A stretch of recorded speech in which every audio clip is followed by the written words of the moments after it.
America से हो सकती है कई बड़ी डिफेंस डील, जो खबर आ रही है प्रधानमंत्री मोदी और ट्रंप की मुलाकात में इस पर मुहर लगेगी। रक्षा के क्षेत्र में अमेरिका से कई करार मुमकिन हैं।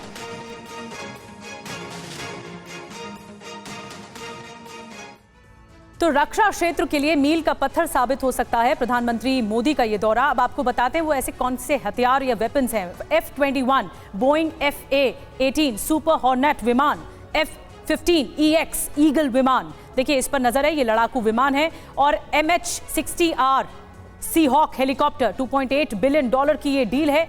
इसके अलावा आपको बता दें लड़ाकू विमान F-21 Boeing FA-18 super hornet विमान, F-15EX ईगल विमान खरीद deal, Sea Guardian unmanned aerial system UAS, इस पर भी बहुत ज्यादा नजर रहती है। भारत और अमेरिका टाइगर ट्रायम्फ, ये भी एक प्रशिक्षण सहयोग कार्यक्रम है जिसमें मालाबार नौसेना अभ्यास और एडवांस ट्रेनिंग इसमें शामिल होती है। इसके अलावा नौसेना के लिए अगर बात की जाए तो हेलीकॉप्टर ड्रोन का, इसको लेकर भी डील में शामिल किया जा सकता है। भारत में यूएस रक्षा कंपनियों के निवेश को कैसे बढ़ावा दिया जाए, जाहिर सी बात है कि अमेरिका अपने हितों का भी पूरा ख्याल रखना चाहेगा।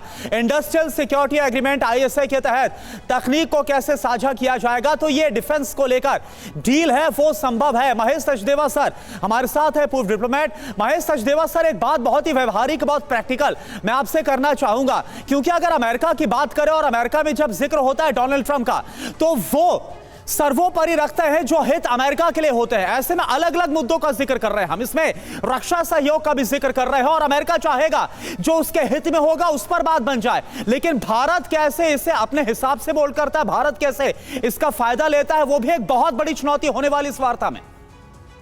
मेरे ख्याल से चुनौती तो है, पर इसके साथ साथ अवसर भी हैं, क्योंकि भारत का हित और अमेरिका का हित कई मायनों में एक ही दिशा में है, जिसमें आप इंडो पैसिफिक की सिक्योरिटी की बात कर सकते हैं, या परमाणु ऊर्जा की बात कर सकते हैं, नई टेक्नोलॉजीज़ की बात कर सकते हैं, क्रिटिकल मिनरल्स की बात कर सकते हैं, और जो विश्वव्यापी युद्ध चल रहे हैं, चाहे वो मध्य पूर्व में हो, चाहे वो यूक्रेन और रूस के बीच में हो, इनके बीच की जो समस्याएं हैं, इनको हल करने में भारत और अमेरिका सहयोग कर सकते हैं। जी।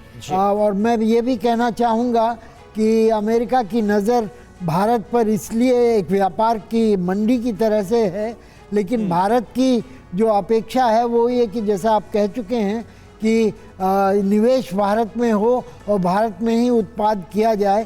तो अमेरिका में ऐसा अक्सर देखा जा रहा है कि चाहे जितनी भी फूं-फां की जा रही हो, अमेरिका इस समय कॉम्पिटिटिव इकोनॉमी नहीं है, डॉलर बहुत महंगा है, और अमेरिका में इस समय फुल एम्प्लॉयमेंट है, जो कि इलीगल इमिग्रेंट्स को बाहर भेजने के बाद और भी वहाँ पर लोगों की कमी हो जाएगी। तो उनको या तो भारत से लोगों को आना पड़ेगा, मंगाना पड़ेगा, जैसे H-1B की ज़रूरत है, या उद्योगों को भारत में निवेश करके वहाँ पर जो कि मैन पावर बहुल जो उद्योग हैं उनको भारत में स्थापित करना होगा। तो इसके लिए मेरे ख्याल से कोई खासी मुश्किल नहीं है। जिन इलाकों में मुश्किल होगी वो रक्षा क्षेत्र में टेक्नोलॉजी के मामले में, क्योंकि अभी भी अमेरिका की संस्थाएं जो हैं वो ये समझती हैं कि रूस के साथ बड़े लंबे अवधि के रक्षा जो संबंध हैं उनकी वजह से उनकी नई टेक्नोलॉजी। अच्छा महेश सचदेवा सर, जो निर्वासन का मुद्दा है डिपोर्टेशन का, इसको लेकर कंसर्न भी जाहिर किया गया है, विदेश सचिव की तरफ से बताया गया है। क्या ये एक बड़ा मुद्दा हो सकता है बायलैटरल टॉक्स का, द्विपक्षीय वार्ता का? जी, ये मुद्दा बनने की संभावना है, लेकिन ये काफ़ी इस बात पर निर्भर करेगा कि कैसे दोनों देश ये जो सलवटें आई हुई हैं इनको सुलझा पाएंगे।